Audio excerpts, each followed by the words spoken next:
बांदा में ही एक मंदिर पड़ता है, संकट मोचन मंदिर। उस मंदिर के पास में एक पागल आदमी जो दिन भर वहां पर पड़ा रहता है। उसके खाने के लिए कुछ व्यवस्था नहीं होती है। जो कुछ लोग आते हैं, कुछ उसको खाने के लिए देते हैं, उसे खाता है और वहीं पर रोड के किनारे पड़ा रहता है। एक दिन जो शादीशुदा महिला होती है, वो महिला उसको खाना देने वहां पर पूजा करने के लिए जाती है, और जब उसकी नजर उस भिखारी पर पड़ती है तो उस भिखारी को वो खाना देती है, और खाना दे करके जब वो वापस चलने लगती है तो जो भिखारी होता है वो उसका हाथ पकड़ लेता है। दरअसल दोस्तों, वो जो भिखारी होता है, वो जो पागल लड़का होता है, वो पागल भी होता है तो उसी औरत की वजह से होता है। इसलिए वो औरत इसलिए वो लड़का उस औरत का हाथ पकड़ लेता है। दोस्तों, इस कहानी में आगे सब कुछ जानेंगे कि आखिरकार कैसे वो लड़का पागल होता है, क्यों वो उस औरत का हाथ पकड़ लेता है। यह सब जानेंगे। इस सब जानने के लिए इस कहानी को लास्ट तक जरूर सुनें। आदाब, नमस्कार, सत श्री अकाल। मैं सागर पटेल आप लोगों से दोस्तों बस वही एक छोटी सी गुजारिश है कि अगर आप लोग मेरे इस चैनल पर पहली बार आए हैं तो मेरे इस चैनल को सब्सक्राइब कर बेल आइकन को जरूर दबाएं। अगर आप लोगों को यह सच्ची घटना, ये सच्ची कहानी अच्छी लगे तो इसे एक लाइक, शेयर और कमेंट करके हमें जरूर बताएं कि आप लोग ये कहानी, ये घटना कहां से सुन रहे हैं। दरअसल दोस्तों, आज की ये जो कहानी है, इस कहानी की शुरुआत होती है उत्तर प्रदेश का एक जिला पड़ता है बांदा। बांदा में ही एक लड़का रहा करता है जिसका नाम राज होता है। राज 10वीं की क्लास में पढ़ रहा होता है। पढ़ने में बहुत ही तेज होता है। स्कूल में जितने भी अपनी क्लास में सबसे टॉप होता है। स्कूल के जो टीचर होते हैं, जो उसके स्कूल के अध्यापक होते हैं, सारे लोग उसकी पढ़ाई से खुश होते हैं। उसके जो घर वाले होते हैं वो भी बहुत खुश होते हैं। अब क्योंकि जो राज होता है उसका पारिवारिक बैकग्राउंड बहुत अच्छा नहीं होता है। एक तरह से किसी तरीके से उसकी परिवार की जो आर्थिक स्थिति होती है वो ज्यादा अच्छी नहीं होती है। उसकी पढ़ाई किसी प्रकार से चला करती है, पर उसकी पढ़ाई को देख करके जो इसका एक बड़ा भाई होता है वो दिल्ली में एक जॉब किया करता है, प्राइवेट जॉब किया करता है, जिससे कि उसे लगभग 25 से 30 हजार मिल जाते हैं। और वो ये कोशिश करता है कि राज को वो जितना पढ़ेगा उतना हम उसको पढ़ाएंगे, क्योंकि उसको ये दिखता है, उसको ये नजर आता है कि जो उसका भाई है वो पढ़ने में बहुत ही होशियार है, बहुत ही चालाक है। इसलिए राज की जब इंटर की पढ़ाई पूरी हो जाती है तो आगे की तैयारी करने के लिए वो कानपुर चला जाता है। कानपुर में वो आगे की पढ़ाई किया करता है। वहां पर वो अपने लिए कोचिंग लगा लेता है। उसी कोचिंग में एक लड़की पढ़ने के लिए आया करती है जिसका नाम रश्मि होता है। रश्मि देखने में बहुत ही सुंदर होती है। अब जो राज होता है वो रश्मि को देखता है, तो रश्मि को देख करके कहीं ना कहीं वो उसकी तरफ आकर्षित होने लगता है। इसलिए एक दिन जब कोचिंग का समय खत्म होता है और कोचिंग के बाद में जो रश्मि होती है वो अपनी कुछ सहेलियों के साथ में कोचिंग से बाहर निकलती है, तो उसी समय जो राज होता है वो रश्मि से कुछ बोल देता है। जब कुछ बोल देता है तो जो रश्मि होती है उसे वो बात खराब लग जाती है। वो वहीं पर राज को एक थप्पड़ मार देती है, जिससे राज को काफी शर्मिंदगी महसूस होती है। पर मारने के बाद में रश्मि तो अपने घर चली जाती है, और घर जाने के बाद रश्मि भी अपने घर पे जब सोचती है इस बात को तो उसे कहीं ना कहीं अपनी गलती का एहसास होता है। वो भी सोचती है कि आखिरकार मैंने शायद गलत किया है। उसने कोई इतनी बड़ी बात नहीं कही थी। अगर उसने कोई बात कही थी तो हमको उससे बात करनी चाहिए था। अब रश्मि भी यही सोचा करती है कि यार कहीं ना कहीं मैंने गलत किया है, और ये सोच करके उसको भी अपने करनी पर, जो उस लड़के को राज को थप्पड़ मारती है, उस पर पछतावा होने लगता है। राज और रश्मि फिर अक्सर एक दूसरे से आमने सामने मिलते हैं, पर कभी भी वो एक दूसरे से बोलने की हिम्मत नहीं कर पाते हैं, क्योंकि जो राज होता है वो ये सोचता है कि आखिरकार मैं अब इससे कैसे बोलूं, क्योंकि इसने तो मुझे थप्पड़ ही मार दिया है। इसलिए जब भी वो रश्मि के सामने पड़ता है, अपनी नजरें झुका करके, अपना सर झुका करके उसके सामने से निकल जाता है। और जो रश्मि होती है वो भी कहीं ना कहीं ये सोचती है कि आखिरकार अब मैंने उसको थप्पड़ मारा हूं, मारा है तो उसके सामने मैं कैसे जाऊं, उससे मैं कैसे बात करूं, इसी इसी बात को लेकर के वो दोनों एक दूसरे से बात नहीं करते हैं, एक दूसरे से बोलते नहीं। पर जो राज होता है वो कहीं ना कहीं रश्मि को अंदर ही अंदर चाहता रहता है, उसको देखता ही रहता है। रश्मि ये सोच करके कि हम अब राज के सामने न पड़े, क्योंकि उसको शर्मिंदगी महसूस होती है, इसलिए वो अपने कोचिंग का जो शिफ्ट होता है उसको चेंज करवा लेती है। जिस समय राज की शिफ्ट खत्म होती है उसी समय रश्मि की जो शिफ्ट होती है वो चालू होती है। राज अक्सर जब रश्मि कोचिंग के लिए जाती है और जब राज कोचिंग के लिए छूटता है तो वो रास्ते में कहीं ना कहीं रश्मि को मिल जाता था, और इसी वजह से वो रश्मि को चुपचाप से देखता था और देखने के बाद में वो चला जाता था। रश्मि एक दिन ये सोचती है कि आखिरकार मैं चाहे तो जितना जल्दी आऊं, चाहे तो जितना देर में आऊं, पर राज हमें डेली मिलता है, मेरे समय के हिसाब से ही ये हमें उसी जगह पर उसी रास्ते पर मिलता है।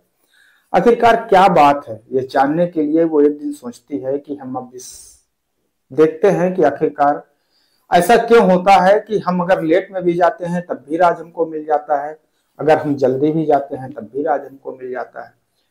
तो एक दिन वो सोचती है कि आज हम ये देखेंगे कि आखिरकार राज क्या करता है और हमें क्यों मिल जाता है। या तो वो क्या करती है कि जिस जगह पर राज मिला करता है उसी जगह पर वो कोचिंग, जब राज की कोचिंग छुट्टी नहीं होती है उससे पहले ही जा करके उस जगह पर छुप करके खड़ी हो जाती है। अब खड़ी होने के बाद में वो खड़े खड़े देखती रहती है कि जो राज आता है, राज देखता है कि अभी तक रश्मि आई नहीं है, वो उसी जगह पे चुपचाप खड़ा रहता है। काफी समय बीत जाता है, लगभग 1-2 घंटे का समय बीत जाता है। जो रश्मि की शिफ्ट की कोचिंग होती है वो भी खत्म हो जाती है, पर राज वहीं पर खड़ा रहता है। और उसके बाद में जब वो सोचता है कि अब वो नहीं आएगी तब फिर वो वहां से मजबूर होकर के चला जाता है।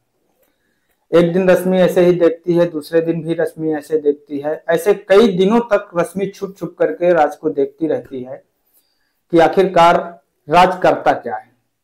तब एक दिन जो रश्मि होती है वो सामने से आती है, और सामने से आने के बाद में राज जो वहीं पर खड़ा रहता है, जब देखता है कि रश्मि आ रही है तो फिर धीरे धीरे उसी रास्ते पर चल देता है। और चलने के बाद में दोनों की मुलाकात होती है। मुलाकात होने के बाद में जो रश्मि होती है वो राज के पास में जाती है और वो फिर राज से कहती है कि हमें सब पता है कि आप क्या करते हैं क्या नहीं करते हैं। तो राज कहता है कि आपको क्या पता है, हम तो बस अपनी कोचिंग से छूटते हैं, कोचिंग से छूटने के बाद में अपने रास्ते जा रहे होते हैं, बस आप हमें रास्ते में मिल जाती हैं, इससे ज्यादा और कुछ नहीं है। तो जो रश्मि होती है वो कहती है कि आप हमें बेवकूफ बना रहे हैं, आप हमें शर्मिंदा कर रहे हैं, हम भी शर्मिंदा हैं। हम आपको 3 दिन से लगातार ये देखते हैं, छुप छुप करके देखते हैं कि आप यहीं पर खड़े रहते हैं और खड़े रह करके मेरे आने का इंतजार करते रहते हैं। तब जो राज होता है वो अपनी नजरें नीचे को झुका लेता है और वो कहता है कि ऐसी कोई बात नहीं है। रश्मि कहती है कि देखो ऐसा है कि मैंने उस समय जो गलती की है मुझे उस गलती का पछतावा है। अब मैं क्या करती, क्योंकि उस समय मैं कुछ सोच नहीं पाई, आपने मेरी सहेलियों के सामने ऐसा कुछ बोला जिस वजह से मुझे खराब लगा और मैंने आपको थप्पड़ मार दिया। मैं अपनी जो मैंने गलती की है मैं उस गलती की माफी मांगती हूँ।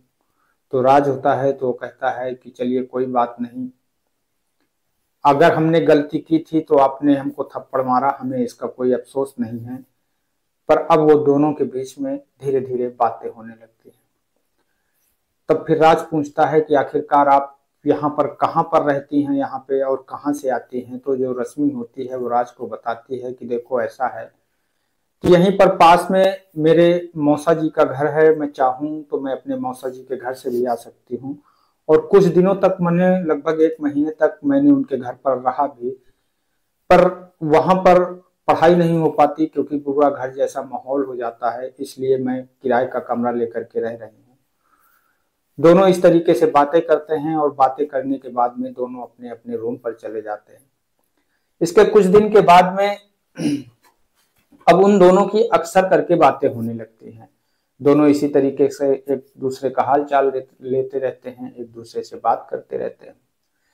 फिर एक दिन क्या होता है कि जो रश्मि होती है वो अपने मौसा जी के घर जाती है। इन दोनों की जब फोन पर बात होती है तो वो बताती है कि मैं 3 दिन के लिए अपने मौसा जी के घर पर आई हूँ, क्योंकि जो मेरी मौसी और मौसा जी हैं वो कहीं पर घूमने के लिए गए हुए हैं, उनके घर पर कोई नहीं था, तो इसलिए उन्होंने हमसे कहा कि आप अपने रूम को छोड़ करके 3 दिन के लिए यहाँ पे घर पे रुक जाइएगा, तो मैं इसलिए उनके घर पर आई हूँ।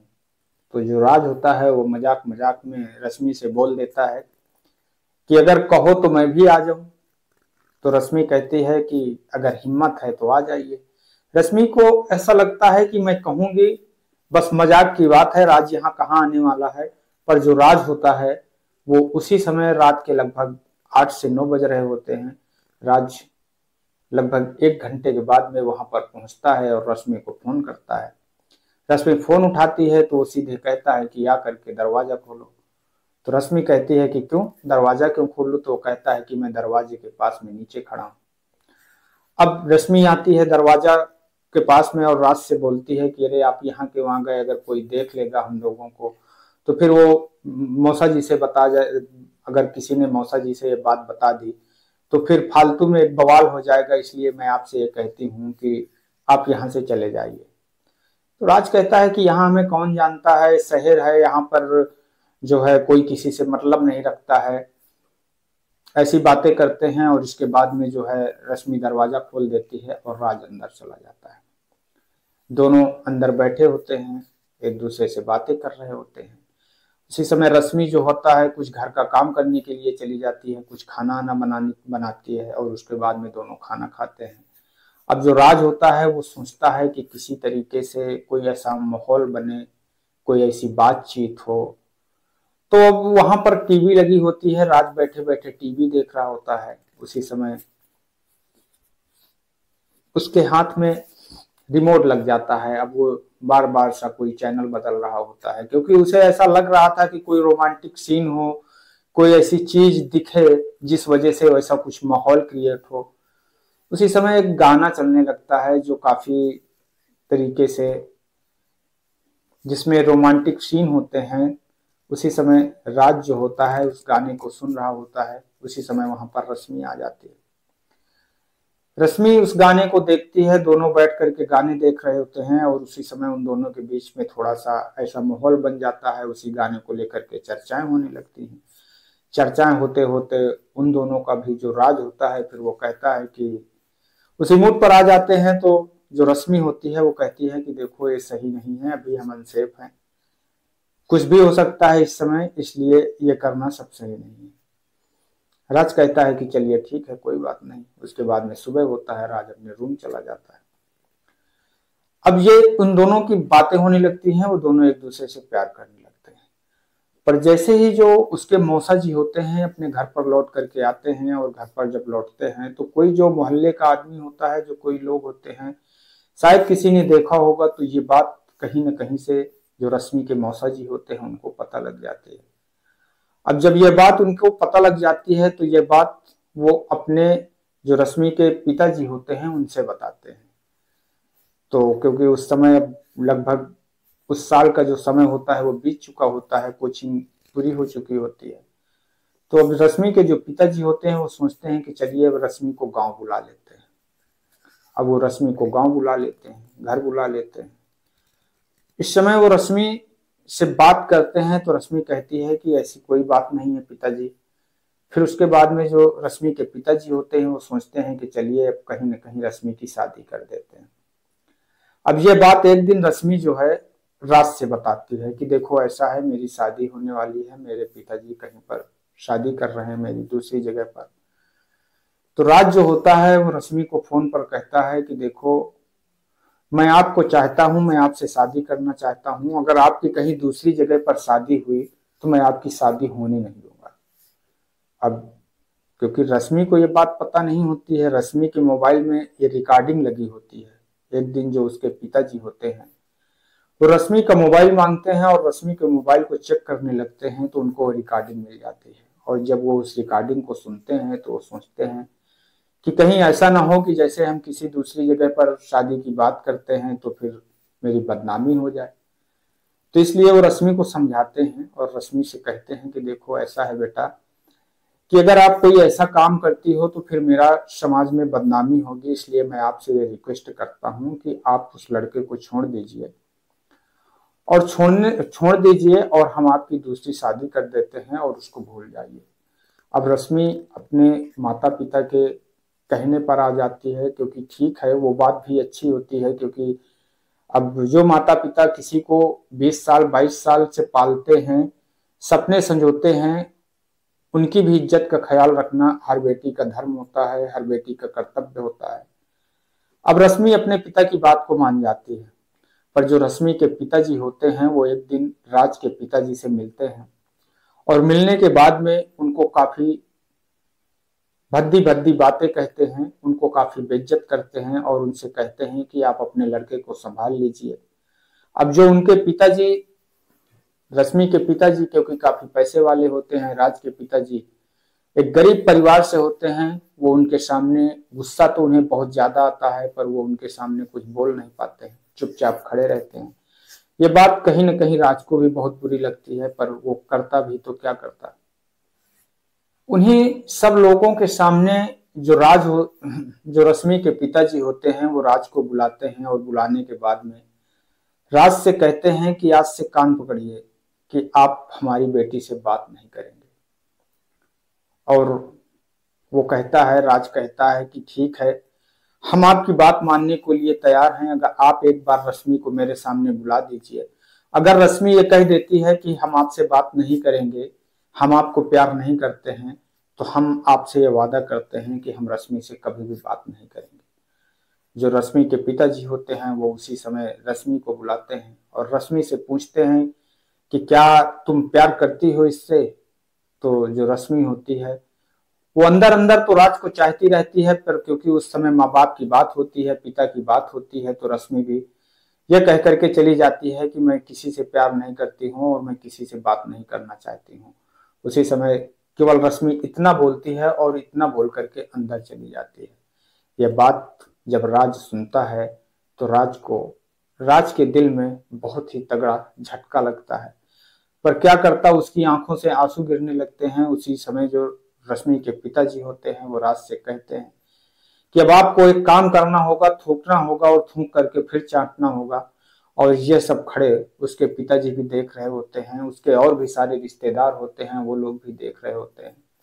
उन लोगों को भी बहुत बुरी लगती है ये बात, मगर क्या कर सकते थे, चुपचाप वो खड़े सब कुछ सहन करते रहते हैं। और राज थूकता है और उस समय उसकी आंखों से आंसू चल रहे होते हैं और उसके बाद में उसी थूक करके वो चाटता है और चुपचाप अपने घर चला जाता है।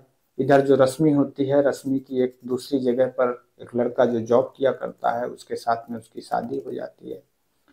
अब जो राज होता है वो इस गम को, रश्मि को भूल नहीं पाता और इसी गम में वो पागल हो जाता है।